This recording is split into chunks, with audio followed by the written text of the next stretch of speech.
뉴스 속의 경제 이슈는 더 쉽고 깊게, 최신 고용 동향은 더 빠르게 전해드리는 고용브리핑 365 시간입니다.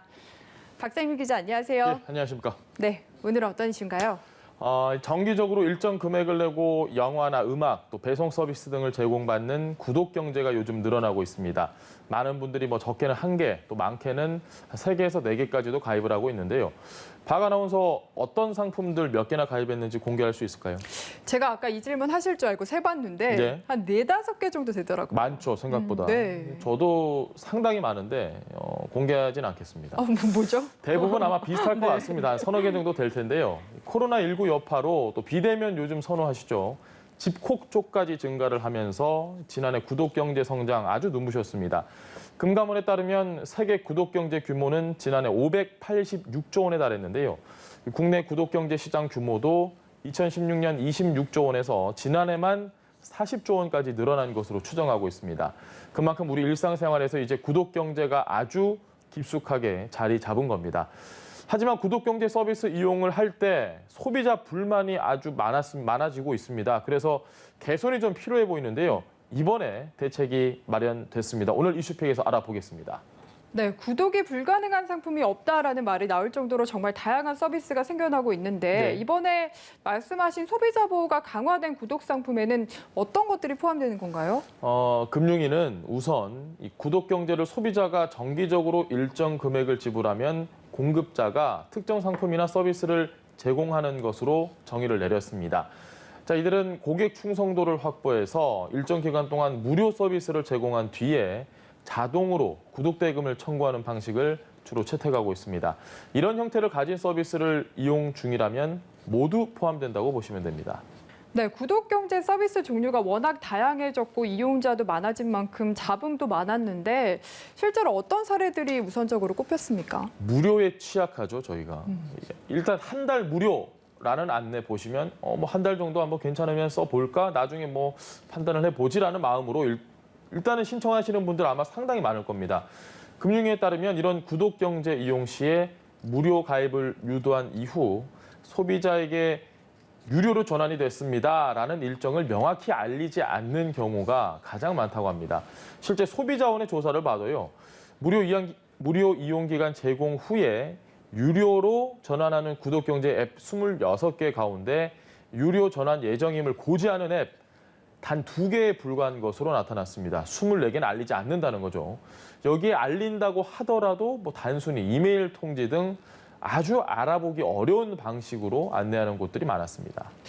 저도 이런 비슷한 경험이 많은데 소비자 입장에서는 이런 수법들이 정말 꼼수로밖에 보이지 않거든요. 맞습니다. 이건 사실 꼼수라고 하기도 그렇고 과하게 얘기하면 사기라고 볼 수 있는 여지도 있는데요. 네. 대부분의 구독 경제 사업은 소비자 확보를 위해서 일정 기간 무료로 서비스를 제공한 후에 구독을 해지하지 않는 경우 자동으로 구독 대금을 청구하는 식입니다.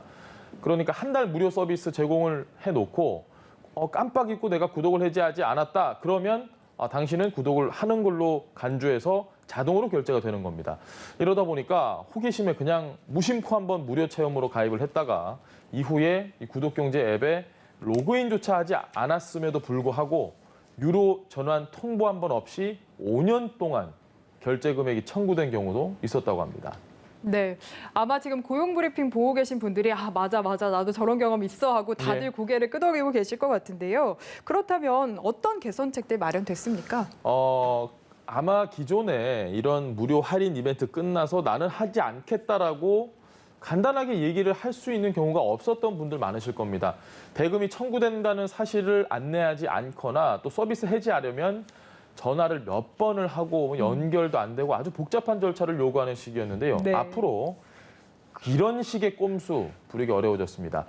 이 서비스를 유료로 전환하려면 최소한 일주일 전에 소비자에게 그 사실을 명확하게 알려야 하기 때문입니다. 이메일 보냈다, 그걸로 안 됩니다. 음성 전화, 또 문자 이런 방법으로 소비자가 보다 알아내기 쉽게 알려드려야 하고요. 가입은 굉장히 쉬운데 반해서 해지는 아주 어려운 현재 이 모습들, 이것도 앞으로 달라지게 됩니다. 네, 지금 조금 전에 이야기한 전화 몇 번씩이나 했다는 거는 박상유 기자 본인의 경험인 것 같은데요. 예, 맞습니다. 정말 많은 일이 있었는데요. 아마 네. 저 같은 분들 공감하실 겁니다.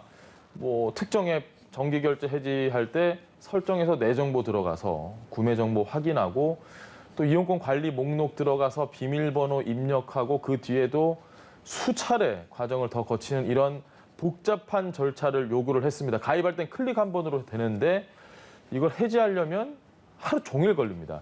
앞으로 이 서비스 사업자는 모바일 앱이나 인터넷 홈페이지에서 가입을 위한 계약 화면과 해지 경로를 같은 화면에서 보여줘야 하고요. 또 해지 신청 접수는 정규 고객 상담 시간 이후에도 받을 수 있도록 절차가 마련될 예정입니다.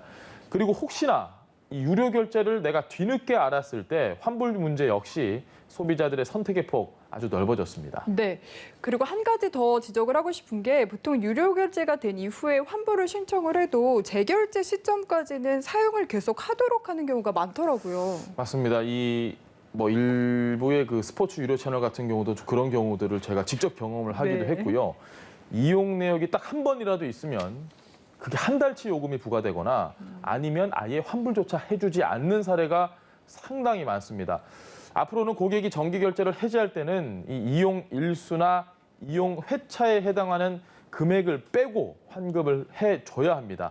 그리고 기존에는 환불의 경우에도 환불 금액을 계좌이체 또는 카드 결제 취소 등으로 지급하지 않고 해당 서비스 내에서만 사용이 가능한 포인트 이런 걸로 지급하는 정말 납득하기 어려운 경우가 많았는데요. 앞으로는 카드 결제 취소, 또 계좌 이체 등을 통해서 소비자가 즉시 돌려받을 수 있도록 환불 수단 선택권도 확대될 전망입니다. 네, 이 구독 상품과 관련해서는 박상일 기자가 화가 좀 많은 것 같죠. 네, 어쨌든 아마 시청자분들도 비슷한 경험이 많으실 것 같고 그만큼 이제 소비자의 권리가 침해를 많이 당했고 이제부터는 이제 제대로 보호를 받을 수 있게 된 건데 언제부터 그럼 개정이 되는 건가요? 네, 제가 약간 좀 흥분해서 목소리 네. 톤이 조금 높아졌는데요. 금융위는 이런 내용의 여신 전문 금융업법 시행령 개정안을 다음 달 15일까지 입법 예고 기간을 거쳐서 규제개혁위원회 법제처 심사를 통해 개정을 추진한다는 계획입니다.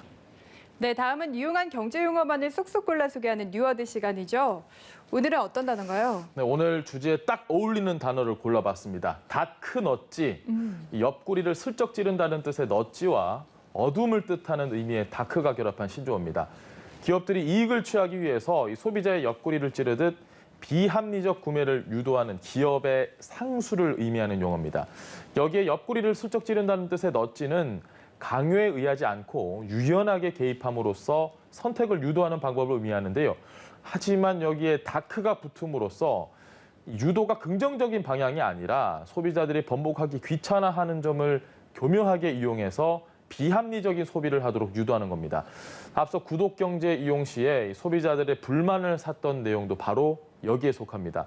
서비스 업체에서 이런 다크넛지 효과를 상당 부분 누리고 있는 겁니다.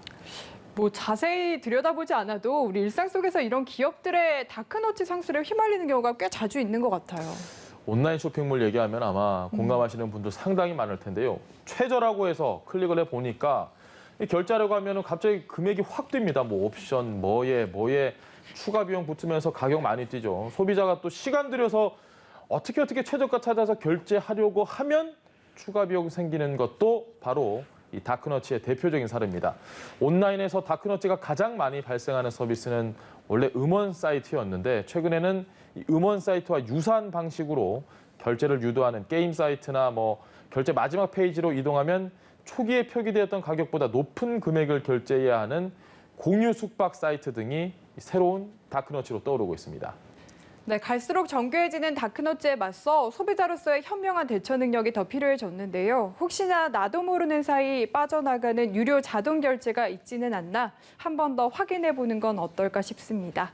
오늘도 박상일 기자와 함께했습니다. 고맙습니다. 예, 감사합니다.